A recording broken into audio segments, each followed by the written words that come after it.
عليكم ورحمة الله تعالى وبركاته. اش اخباركم؟ يا ربي تكونوا بخير وهذا الفيديو لقاكم بخير ودائما بخير. مرحبا بكم في عالم كريمة رمزي. قبل ما نبدا الفيديو كنبغي نشكر الناس اللي التحقوا بيا من جديد في القناة، وكنقول لهم مرحبا والف مرحبا. القناة قناتكم ولا كبرات راه الفضل الله سبحانه لكم، وشكرا لكم وشكرا حتى الناس القدام اللي مازال معايا. الله يديم المحبة، الله يوفق الجميع. الفيديو اللي غادي نقدم لكم اليوم هو شوربه الشوفان بالطماطم وقطع صدر الدجاج. انا سبق لي وحطيت لكم شوربه ديال الشوفان الخرطال بالحليب، وكتجي رائعه ولذيذه، وراكم عارفين الفوائد ديال الشوفان. ضروري ما ندمجوه هكا في الوصفات كشوربه او كوكيز او حلويات، مفيد جدا للكبار والصغار. بلا ما نطول عليكم، شوفوا المقادير اللي غنحتاجو لهاد الشوربه ديال الشوفان بالطماطم وبصدر الدجاج. عندي هنايا 200 غرام ديال قطع صدر الدجاج، وبالنسبه لهاد صدر الدجاج هذا اختياري، انا حيت متوفر عندي درتو. تقدروا نتوما ديروا الشوربه بلا هاد صدر الدجاج، ولا تقدروا تعوضوه باللحم المفروم، ولا تقدروا تعوضوه بقطع صغيره ديال اللحم. داكشي كيبقى اختياري. الا ما متوفرش هادشي ديروا غير الشوربه بلا هاد اللحوم او الدجاج. المهم عندي 200 غرام ديال صدر الدجاج مقطع قطع صغيره. عندي واحد جوج الحبات ديال الطماطم حيدت لهم القشره وطحنتهم هكا حتى ولاو على هذا الشكل هذا. عندي 150 غرام ديال الشوفان اللي هو الخرطال، هو هذا كيكون على هذا النوع هذا. عندي انا هاد الوريقات ديالو غلاض، راه كاين الشوفان رقيق وكاين غليظ. المهم انا اختاريت هاد النوعيه هذه 150 غرام. عندي واحد البصله محكوكه، بصله متوسطه. عندي واحد ربع كاس ديال العنبه، خليط ما بين زيت الزيتون وزيت المائده، تقدروا ديروا غير واحد فيهم. عندي القليل من الزعفران بودره، تقدروا تعوضوه بمكعب ديال الزعفران. عندي هنا معلقه كبيره ما بين القزبر والمعدنوس، ومعلقه كبيره ديال الطماطم المصبره المطيشه ديال الحك. وبالنسبه للتوابل عندي القليل من الملح، انا ما كنكثرش الملح في الشوربه هذه. وعندي القليل من الابزار الفلفل الاسود، القليل ايضا من توابل الدجاج، سكنجبير، الخرقوم. عندي هنايا واحد نص معلقه صغيره ديال الثوم بودره، انا ما متوفرش عندي الثومه طريه، الا عندكم ديروا درز ديال الثوم محكوك. ومعلقه ديال البابريكا التحميره. وبطبيعه الحال عندي الماء المغلي، لتر ديال الماء مغلي. وغادي نشوف شحال غتحتاج ليا هاد الشوربه هذه. على بركه الله نمشيو نشوفوا الطريقه. خديت واحد طنجره عاديه، ماشي الطنجره ديال الضغط، جميله كي كنقولوا حنايا. غادي ندير هذيك الطماطم بسم الله، وغادي ندير البصيله. صدقوني هاد الشوربه كتجي رائعه ولذيذه، ولا جربتوها غادي تعجبكم، وكنوع من التغيير ومفيده بزاف لان عارفين الفوائد ديال الخرطال كيف قلت لكم. وغادي نضيف الزيت،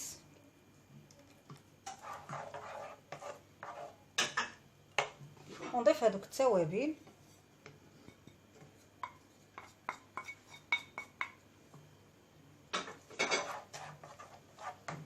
وغادي نضيف الزعفران. هاد الزعفران هذا اللي كانت جابت لي الوالده من عند الاخت ديالي. هذا الزعفران حر، هما دايرينه على شكل بودره مطحون، تقدروا تعوضوه بمكعب ديال الزعفران.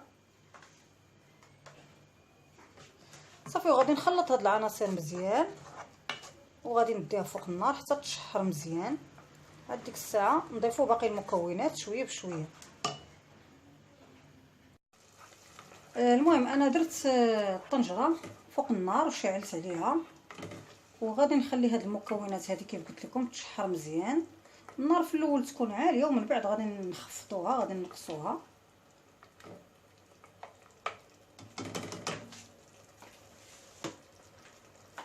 صافي، غادي نغطي عليها ونخليها حتى تشحر مزيان، وديك الساعه نضيفوا باقي المكونات.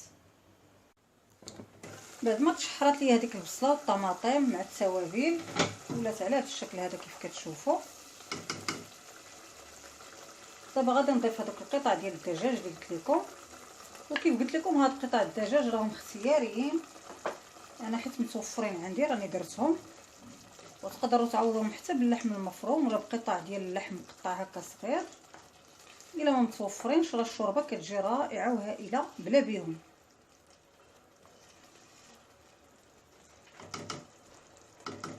غادي نخلي هاد الدجاج حتى هو يتشرب شويه هاد المرق هذا ويتغير اللون ديالو.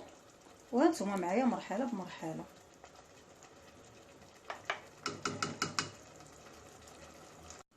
غادي ناخذ واحد الكاس من الماء المغلي كيف قلت لكم، وغادي نضيفوا لهذيك المعلقه ديال الطماطم المصبره، المطيشه ديال الحك باش يذوب بحال هكا، ونخليوه هكا على جنب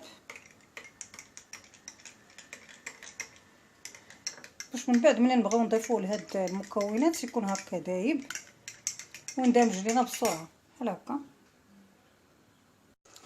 بعد ما تشحر ليا الدجاج مع باقي المكونات وتغير اللون ديالو وبدا كيطيب هكا، غادي ناخذ دابا داك الماء المغلي بسم الله وغادي نضيفو.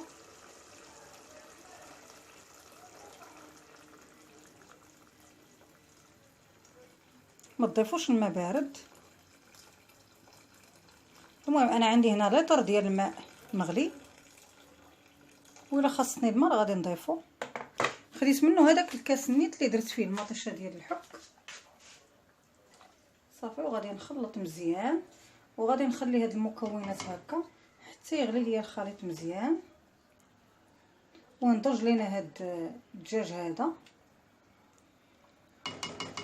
عاد من بعد غادي نضيفو باقي المكونات، نغطيو عليه ودرجه الحراره ديال النار تكون متوسطه، تكونش عاليه. ملي غادي يطيب هاد الدجاج وغادي يغلي ليا الخليط وغادي يطيب هاد الدجاج هكا، راني غادي نقلبو نخليو تقريبا شي ربع ساعه ولا هكا. قطع الدجاج راها صغيره دغيا غادي طيب لينا، وديك الساعه نضيف باقي المكونات اللي عندي. بعد ما طاب ليا الدجاج هانتوما كيف كتشوفوا الدجاج راه ما كياخذش وقت لان قطع صغيره دغيا كيطيب. دابا غادي نضيف الشوفان. الشوفان حتى هو راه ما كيتعطلش، ماكسيموم 10 ديال الدقائق دغيا كيطيب. وغادي نخلط بحال هكا. المهم انا غادي ندير على شكل شوربه حساء، غتكون خفيفه. نتوما الا بغيتوها ثقيله غتخليو هذا الماء هكا يشرب وغادي تقللوا الكميه ديال الماء المغلي.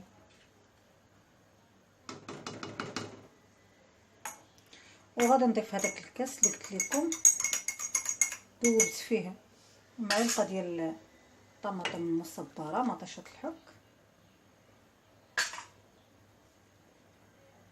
ونخلط هاد العناصر هكا مزيان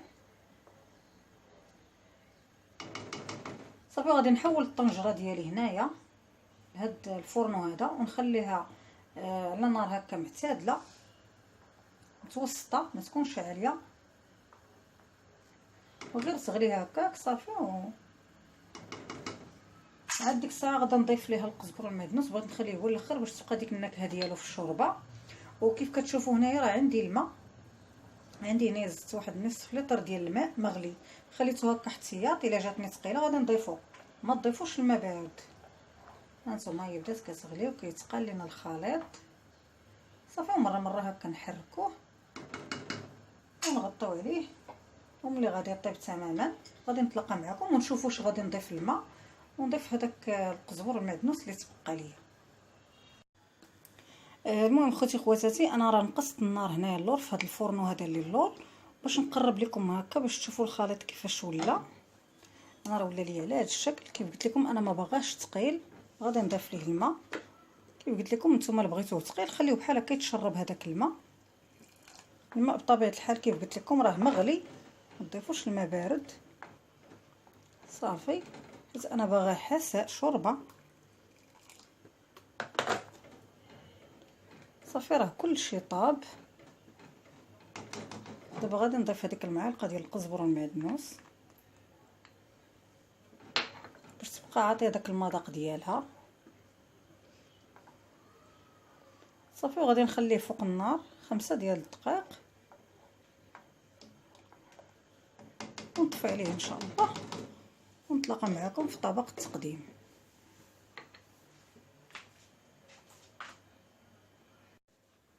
ها هي الشوربه ديال الشوفان خوتي وخواتاتي وجدات، صدقوني كتجي لذيذه ورائعه وما تشبعوش منها. وصدقوني الا جربتوها غادي تعجبكم وغادي تبقى معتمده عندكم.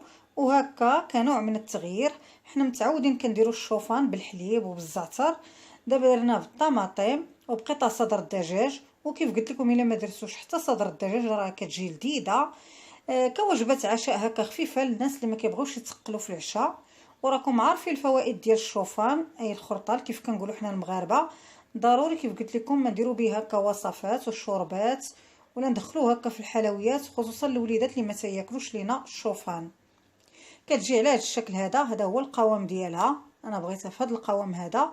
وكيف قلت لكم الا بغيتوها تقل من هكا تقدروا تقللوا الكميه ديال الماء المغلي وتجيكم على شكل هكا وجبه ما تكونش شوربه، تكون هكا وجبه عاقده شاده في راسها ثقيله. المهم خوتي خواتاتي، نتمنى هذا الفيديو يكون عجبكم، وإلا عجبكم ديروا لي اللايك وواحد التعليق يشجعني نعطي اكثر. وكنشكركم بزاف بزاف على التواصل الدائم ديالكم اللي خدتكم عليا. والى فيديو اخر ان شاء الله، والسلام عليكم ورحمه الله تعالى وبركاته.